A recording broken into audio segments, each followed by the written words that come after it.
Tal y como te adelantamos desde los departamentos de compras de Tempos Energía, el euro perforó la barrera de los 1,20 dólares, retrocediendo a niveles de finales de noviembre de 2020, siendo los impulsores del dólar, sin duda alguna, los rendimientos de los bonos del gobierno de Estados Unidos. Efectivamente, en un momento potencial de inflexión para la economía estadounidense, con 50 millones de personas vacunadas, al menos parcialmente contra el coronavirus, cuyo despliegue se está acelerando y donde se espera que siga el crecimiento económico, las familias tienen quizás 1,5 billones de dólares en ahorros adicionales que pueden estar ansiosos para gastar una vez que sea seguro, agregando a ese escenario un proyecto de ley de gastos federales de 1,9 billones de dólares. A partir de aquí, la escalada de los rendimientos de la deuda soberana en las últimas semanas, ante el temor de una subida de la inflación, ha llevado al bono de Estados Unidos a 10 años a hacer la competencia a la rentabilidad del dividendo S&P 500. Así, de esta manera, el bono estadounidense con vencimiento en 2031 tocó el 1,60% con una escalada de casi 45 puntos básicos en febrero y unos 55 desde comienzos de año.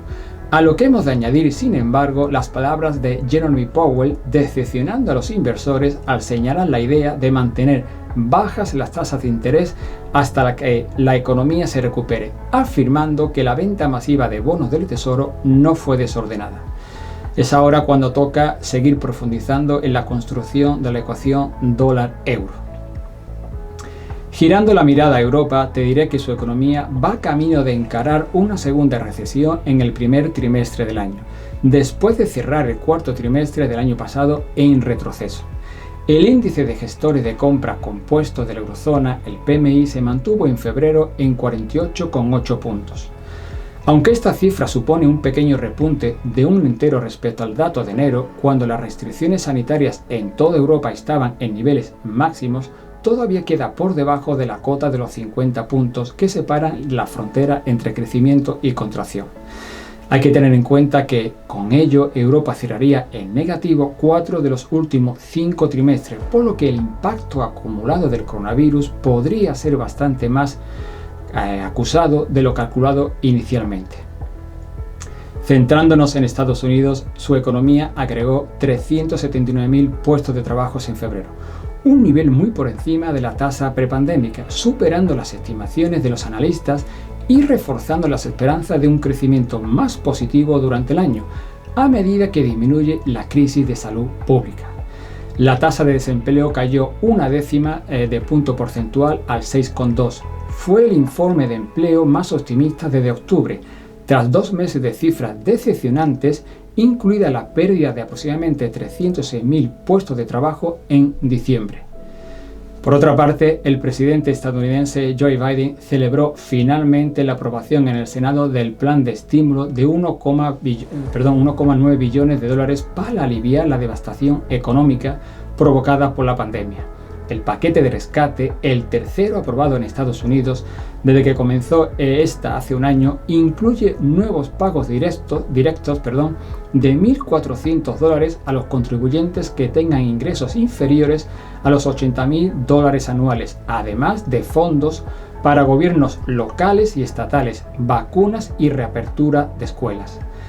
Este es el tercer rescate de la economía que aprueba el Congreso estadounidense desde que comenzó la crisis, tras el de $900.000 millones que impulsó en diciembre y el de $2,2 billones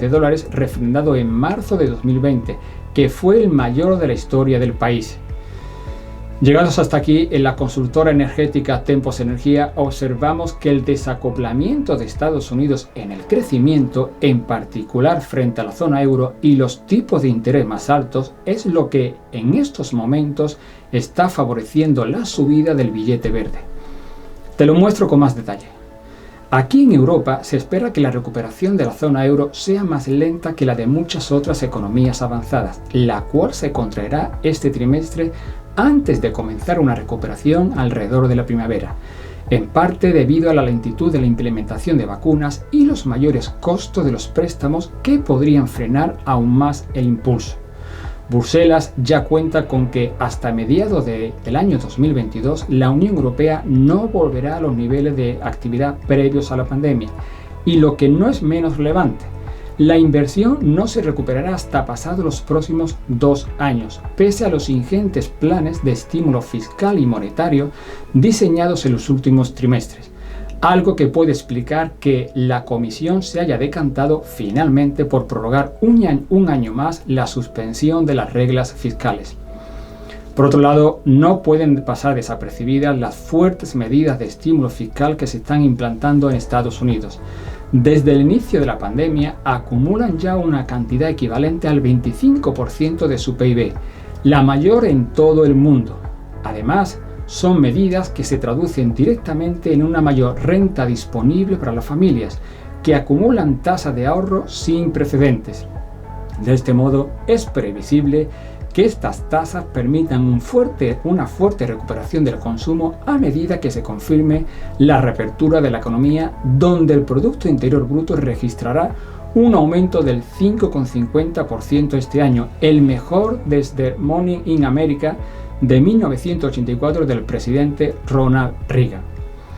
Ciertamente, desde el pasado mes de noviembre, el euro ha cotizado por encima de los $1,20 con facilidad, a pesar de que el viejo continente mostraba mayores debilidades económicas y parecía que iba a ser la tónica este año. Pero la victoria de Biden y la aparición de la inflación ha frenado a la moneda europea. El dólar se está beneficiando del diferencial de rendimiento, de los diferenciales de expectativas de crecimiento. El euro está rezagado debido a que la región se queda atrás en las expectativas de crecimiento. Por tanto, y teniendo en cuenta los fundamentos descritos, desde Tempos Energía pensamos que continuaremos viajando por la senda bajista del tipo de cambio que en su día anunciamos, si bien es cierto que la aproximación a la cota de los 1,15 será algo lenta.